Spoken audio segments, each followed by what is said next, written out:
2000년 전 주님께서 이 땅에 태어났던 그 밤에 세상은 바빠지기 시작했습니다. 천사들은 메시아의 탄생을 알렸고 하늘의 별들은 바쁘게 움직여 갔습니다. 동방의 박사들은 별들이 인도함을 따라 베들레헴을 향하여 발걸음을 재촉했고, 목자들은 말 구유를 향해 달렸습니다. 유대의 왕이었던 헤롯은 메시아의 탄생에 촉각을 기울였고, 그 신하들은 아기를 죽이기 위해 준비하고 있었습니다.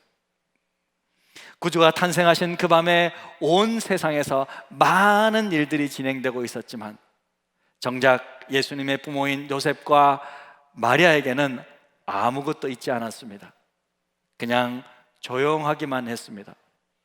너무나도 조용한 나머지 그 누구도 그들을 받아주는 사람이 없었습니다.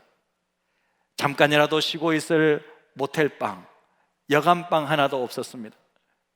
주께서 창조한 자기 땅에 이 아기 예수님 왕이 오셨지만 그 누구도 환영해주는 사람이 없었습니다. 오래전 이스라엘에는 한 가지 아름다운 전통이 있었는데요, 그것은 한 아기가 태어나면 가까이 살던 음악가들이 그 집에 함께 모여서 아름다운 노래, 행복한 노래들을 부르며 축하해주는 관습이 있었습니다. 우리가 어릴 적 크리스마스 이브 날 우리 새벽에 함께 모여 새벽송을 돌던 것도 그 아름다운 관습에서 유래한 것입니다. 하지만 안타깝게도 예수님께서 탄생하실 그때에는 그 누구도 생일 축하곡을 불러주는 사람들이 없었습니다. 그래서 하나님은 예수님의 탄생을 축하하기 위해 하늘의 성가대, 하늘의 천군 천사들을 이 땅에 보내셔서 찬양하게 했습니다. 그 찬양이 바로 조금 전에 우리가 특송했던 천사들의 노래인 영광송이죠. 영광,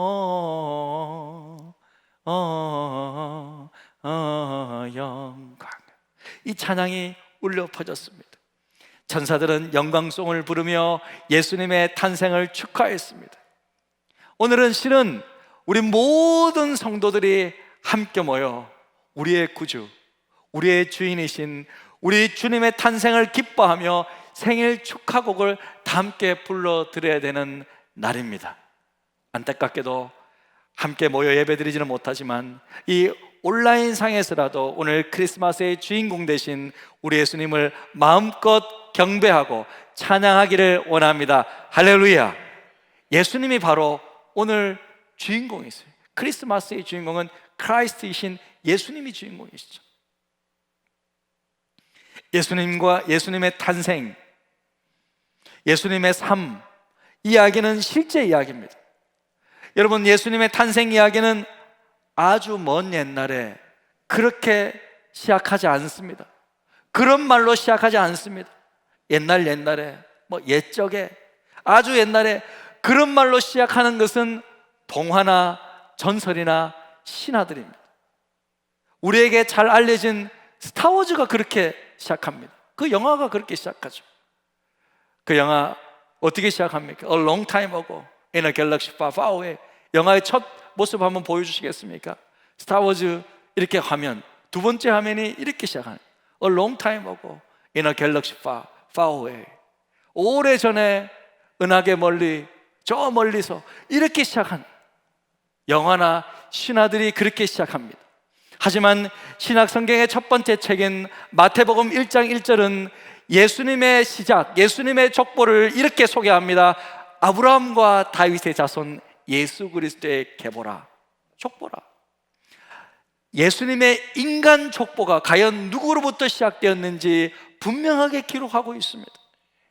신앙이 없는 수많은 역사가들도 예수님의 탄생을 증거하죠. 예수님은 오래전에 그냥 탄생한 것이 아닙니다. 역사는 예수님의 탄생을 기점으로 기원 전, 기원 후로 나뉘죠. BC, Before Christ, 예수님 오시기 이전, 그리고 AD라고, Anno Domini, 라틴어인데요, 주님의 해라는 뜻입니다. 주님께서 이 땅에 오신 이후로 그것을 AD라 그러는. 그러니까 올해는 AD 2020년. 뭐죠? 이 땅에 주님께서 오신 지 2020년이 되셨다는 뜻입니다. 그 이전을 기원전 BC라고 그러죠. 예수님이 탄생하시면서 이 세상에 새로운 날짜가 시작되는 거예요. 새로운 기원이 시작됐다는 거예요. 여러분, 이것보다 더 확실한 예수님의 탄생 소식이 어디 있겠습니까? 모두가 인정한 사실이죠. 예수님은 지어낸 분이 아닙니다. 실존 인물입니다. 예수님의 모든 생애는 실제로 있었던 일입니다. 예수님이 하신 모든 말씀은 실제로 있었던 진리입니다. 나는 세상의 빛이다. 나는 생명의 밥이다. 나는 길과 진리와 생명이다. 나로 말미암지 않고는 아버지께로 올 자가 없다. 나와 아버지는 하나다. 이 모든 말씀들은 진리입니다. 이 모든 말씀들은 진리입니다. 예수님의 십자가의 죽음, 예수님의 부활, 예수님의 승천, 이 모든 일들은 사실입니다. 복음은 충고가 아닙니다. 그냥 기쁜 소식입니다. 우리는 이 땅에 이루어진 이 그냥 사실, 이 소식을 그냥 뉴스에 기자들이 전하듯이 그냥 전할 뿐입니다. 그 중에서도 가장 놀라운 소식은 하나님께서 이 땅에 인간으로 오셨다는 성탄의 소식입니다. 충격적으로 놀라운 소식이었습니다. 오늘 말씀에서 천사들은 이 소식을 사람들에게 이렇게 전합니다. 천사가 이르되 무서워하지 말라. 보라, 내가 온 백성에게 미칠 큰 기쁨의 좋은 소식을 너에게 전하노라. 오늘 다윗의 동네에 너희를 위하여 구주가 나셨으니 곧 그리스도 주시니라. 예수께서 이 땅에 탄생하신 소식은 우리가 들을 수 있는 가장 기쁜 소식입니다. 가장 복된 소식, 완전히 대박 사건입니다. 천사들은 이 소식을 큰 기쁨의 좋은 소식, 뭐 보통 좋은 소식이 아니라 큰 기쁨의 좋은 소식, 요즘 말로 대박 터졌다는 대박 큰 기쁨의 좋은 소식. 역사상 이 소식을 가장 먼저 들었던 사람은 누구입니까? 한밤중에 목자들이었습니다. 목자들이 가장 먼저 들었습니다. 양을 치는 목자들은 그 당시 가장 힘들고 고된 직업 중에 하나였습니다. 다른 사람들이 다 자고 있을 그때에도 그들은 추운 겨울에 밖에서 양들을 지키고 있었습니다. 그런 힘들고 어려운 가난한 노동자들이었습니다. 외롭고 힘들게 살아가고 있는 그들에게 인류 최초로 가장 복되고 영광스러운 이 소식이 전해졌던 것입니다. 큰 기쁨의 소식을 너희에게, 목자들인 너희에게 전하노라. 이 놀라운 소식이 평범한 일상을 살아가고 있는 그들에게 전달되었던 것입니다. 사랑하는 성도 여러분, 복음의 기쁜 소식은요, 이 땅의 권세자들에게 먼저 전달된 것이 아닙니다. 이 땅의 정치가나 유명한 사람들에게 전달된 것이 아닙니다. 복음은 이 땅에서 평범하게 땀 흘려 수고하고 열심히 직장 생활하며 부지런히 사업하며 부지런히 일하고 있는 지극히 보통인 사람들에게 전달된 소식이었습니다. 바로 복음은 지극히 평범한 일상을 살아가고 있는 바로 여러분들에게 전달된 것입니다. 세상은 이런 평범한 사람들을 알아주지 않습니다. 하지만 하나님은 이들에게 관심이 있었습니다. 유대 땅에 한밤중에 일하고 있는 목자들, 누구도 주목하지 않는 사람들이었습니다. 하지만 하나님은 그들에게 가장 먼저 복음의 소식을 전해 주었습니다. 왜요? 예수님은 바로 이 같은 자들을 구원하기 위해 오셨기 때문입니다. 누가복음 19장 10절은 예수께서 자신이 오신 이유를 이렇게 말씀하고 있습니다. 인자에 온 것은 잃어버린 자를 찾아 구원하려 함이니라. 하나님은 자신에게 잃어버렸던 저와 여러분을 찾기 위해 이 땅에 오셨습니다. 사랑하는 성도 여러분, 오늘은요 하나님이 우리를 찾기 위해 이 땅에 오신 날입니다. 왜 우리를 찾아오셨을까요? 우리를 사랑하셨기 때문입니다. 나를 사랑하셨기 때문입니다. 나를 사랑하시기에, 내가 먼저 하나님을 찾을 수 없었기에 하나님이 먼저 나를 찾아주셨습니다. 우리가 관심이 있고 사랑이 있어야 찾아가잖아요. 문자 하나 드리는 것도, 전화 한 통 하는 것도 관심 있고 사랑이 있어야 할 수 있죠. 바로 오늘 이렇게 하나님이 우리에게 찾아오셨습니다. 크리스마스는 하나님이 우리를 찾아오신 날입니다. 지금까지 살면서 이 땅에서 아픔과 슬픔을 경험한 나를 위해, 때로는 아닌 척하지만 실은 참 외롭고 불안하고 평안이 없었던 나를 위해 하나님이 찾아오신 날이 바로 크리스마스입니다. 나를 찾아서 나에게 영원한 생명을 주시고, 그리고 앞으로 하나님이 계시는 영원한 아버지의 집으로 인도하시기 위해 우리 예수님 이 땅에 오셨습니다. 크리스마스의 주인공은 누구입니까? 우리 구주 예수 그리스도이시죠. 너무나도 분명합니다. 그러나 제가 더 놀라운 하나 알려드리겠습니다. 여러분, 이 사실을 크리스마스에 반드시 기억하셔야 돼요. 충격적인 또 다른 사실, 뭔지 아십니까? 그것은 성탄의 또 다른 주인공은 바로 나라는 것입니다. 바로 여러분이라는 것입니다. 그 이유는 여러분 때문에, 여러분을 위하여 예수님이 오셨기 때문에. 크리스마스가 있는 이유는 나 때문이에요.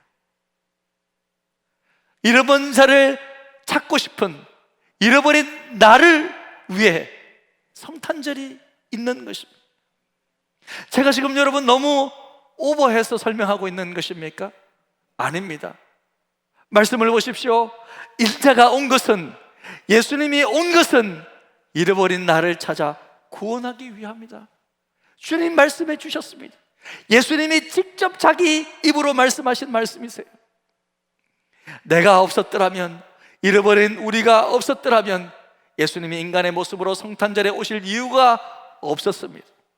예수님은 나 때문에 이 땅에 오셨습니다. 그리고 성경은 이 예수님이 나를 위해 죽으셨다고 말씀합니다. 나 때문에 오셨고, 나 때문에 죽으셨습니다. 나 때문에 부활하셨고, 나 때문에 승천하셨습니다. 그래서 크리스마스의 또 다른 주인공은 바로 여러분 자신입니다. 이 모든 것들이 전부 여러분 한 분 한 분 때문이었습니다. 그러니 얼마나 감사합니까? 이렇게 하나님은 여러분을 많이 사랑하십니다. 자신의 형상으로 만드셨던 인간을 참 많이 사랑하십니다.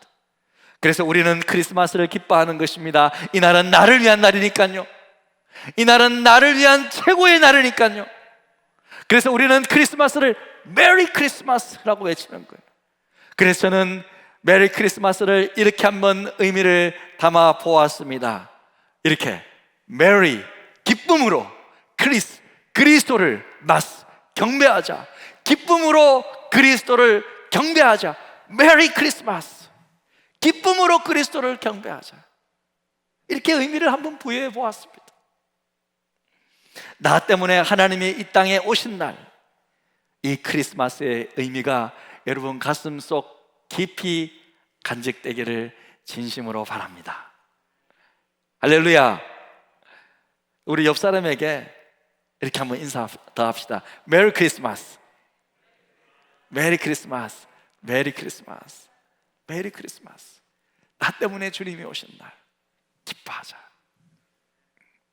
자, 그런데 여러분, 아무리 크리스마스가 나를 위한 날인다 하더라도 이 날에 내가 예수님을 제대로 만날 수 없다면, 이날 예수님을 내가 제대로 영접할 수 없다면 무슨 소용이 있겠습니까? 하나님께서 나에게 주신 이 최고의 선물을 내가 받지 못한다면 무슨 소용이 있겠습니까? 오늘 이 뜻깊은 성탄에 여러분 모두가 예수 그리스도를 주님으로 만나시기를 마음 다해 축복합니다. 아멘. 제가 잘 아는 목사님 한 분의 경험담을 하나 전해드리고 말씀을 마무리할까 합니다. 여러분, 예수님은 어느 동네에서 태어나셨습니까? 예수님은 베들레헴에서 태어나셨죠. 여러분, 베들레헴에 가보면 지금도 예수께서 태어나신 바로 그 장소에 교회가 세워져 있는데요, 바로 예수 탄생 기념교회입니다. 우리 사진을 한번 보시겠습니다. 예수 탄생 기념교회가 저렇게 서 있습니다. 저 교회는 예수님께서 직접 태어나셨다는 그 바로 마국간 그 장소가 있는데, 저 조그마한 굴, 일부러 아주 고개를 숙여서 들어갈 수 있도록 겸손한 자만이 들어갈 수 있다고 해서 저렇게 조그마한 굴이 있습니다. 저 안으로 들어가야지만이 예수께서 실제로 탄생하셨다는 그 장소가 있는데, 그 안으로 들어가면 굴 안에 저렇게 조그마한 예수 탄생의 모습, 목자들이 와서 예수님께 경배했던 그런 조형물도 안에 들어가 있습니다. 이곳에 역사학자이면서 목회자인 제가 잘 아는 최 목사님이 방문하셨습니다. 이때 이분은 신학교를 갓 졸업하시고 이제 본격적으로 목회를 하기 전이셨습니다. 이분이 목회를 하기 전에 꼭 예수 탄생 기념교회에 가서, 그리고 예수께서 탄생하신 바로 그 장소, 그 굴 안에 들어가셔서 꼭 주님께 묻고 싶은 기도가 있었다고 합니다. 그래서 직접 그곳을 방문하였습니다. 힘들게 그 굴 안으로 들어가셨습니다. 원래는 잠깐 있다가 나와야 되는데 아주 좁은 곳이고 몇 명밖에 못 간다고 합니다. 그런데 그분이 그곳에 가셔서 누가 뭐라 하든지 아랑곳하지 않고 누구에게도 한 번도 하지 않았던 한 질문을 하였습니다.